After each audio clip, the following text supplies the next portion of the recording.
आजचा आपला विषय आहे चलन। चलनामध्ये आपण आज समचलन हा विषय बघणार आहोत। एक्स आणि वाय समचलनात आहेत किंवा एक्स आणि वाय यांच्यामध्ये समचलन आहे हे आपण कसं दाखवू शकतो, तर हे असं दाखवू शकतो। ह्याच्यामध्ये जे आपण चिन्ह यूज केलं ते अल्फा चिन्ह आहे। ठीक आहे, आता हे आपल्याला काढून टाकायचं आहे, आपल्याला याच्या बदले आपलं बरोबर चिन्ह लिहायचं आहे। मग आपलं कसं येणार समीकरण, एक्स बरोबर के वाय, के वाय म्हणजे के गुणिले वाय, हे समीकरण रूपामध्ये आपण असं लिहितो। आता इथे जो के यूज झालेला आहे हा के म्हणजे आपलं काय आहे, स्थिर पद आहे। आता याचा उपयोग करूनच आपण उदाहरणे सोडवणार आहोत पुढे। आता इथे आपण पहिलं काय बघतोय, चलनाचे चिन्ह वापरून लिहा। तर त्यामध्ये पहिलं काय म्हटलंय, वर्तुळाचा परिघ सी आणि त्याच्या त्रिज्येशी म्हणजे आर शी समप्रमाणात असतो। हे कसं लिहू शकतो आपण, तर दोन्ही लिहून घ्यायचे पहिले, म्हणजे परिघाचं सी आणि त्रिज्येचं आर आपण लिहिलं आणि त्याच्यामध्ये समचलन असतं म्हणून हे आपण अल्फा चिन्ह त्याच्यामध्ये लिहिलं, म्हणजे सी समचलन आर। आता दुसरं काय म्हटलंय, मोटारमध्ये भरलेले पेट्रोल एल व तिने कापलेले अंतर डी समचलनात असतात। तर सेम तसंच आपण एल लिहून घेतला, डी लिहून घेतला आणि मध्ये समचलन आहे म्हणून लिहून टाकलं। ठीक आहे, हे असं सोपं आहे, म्हणजे असं जर आपल्याला दिलं असेल तर आपण शॉर्ट मध्ये आपण हे असं लिहू शकतो चलनाचे चिन्ह वापरून। आता खाली आपण उदाहरण बघूया। तर आपलं उदाहरण काय आहे, पेरूची किंमत आणि पेरूची संख्या यामध्ये समचलन आहे, यावरून खालील सारणी पूर्ण करा।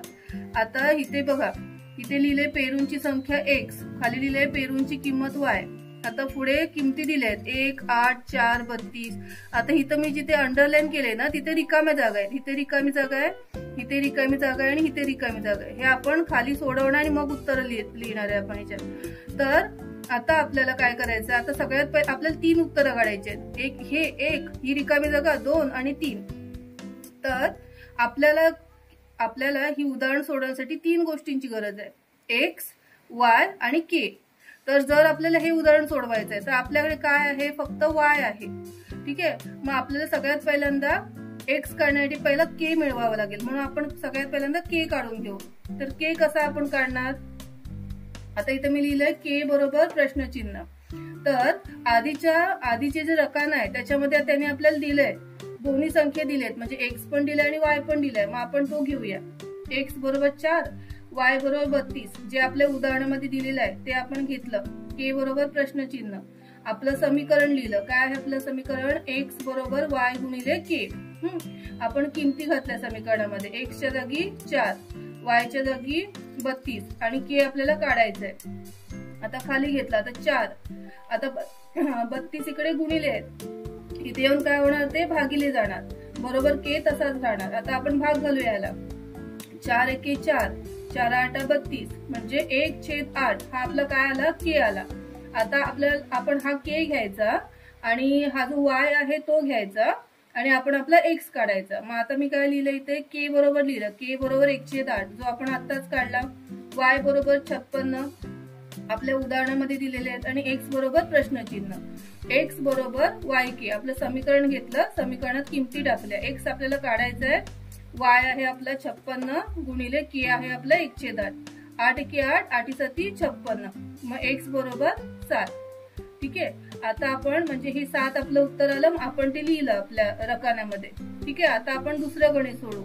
आपल्याकडे काय आहे, पेरूची संख्या एक्स आहे 12 आणि आपल्याला वाय काढायचं आहे। ठीक आहे, मग आपण लिहिलं एक्स बरोबर 12, के आपण आधीच काढून ठेवलं 1/8 आणि वाय बरोबर प्रश्नचिन्ह, आपलं समीकरण लिहिलं, एक्स बरोबर वाय के।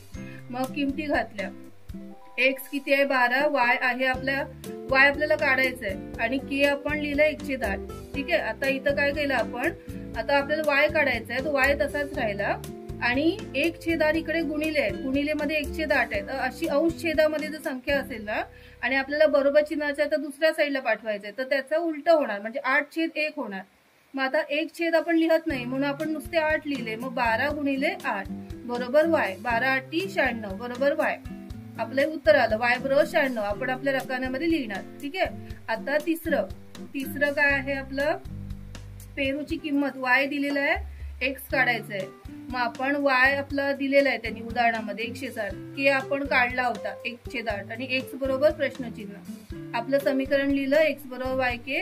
आता एक्स काढायचं म्हणून एक्स तसाच, वाय किती आहे 160 गुणिले के आपण 1/8. ठीक आहे. आता आपण इथे 8 एके 8, 8 दुने 16, 8 शून्य 0. आता एक्स बरोबर 20 एके 20 हे आपलं उत्तर आलेलं आहे. म्हणजे आपण आता 3 किमती आपल्या रकान्यामध्ये आपण लिहिणार, 7, 96 आणि 20. 7, 96 आणि 20 आपलं उदाहरण झालेलं आहे समचलनाचं सोडवून. ठीक आहे.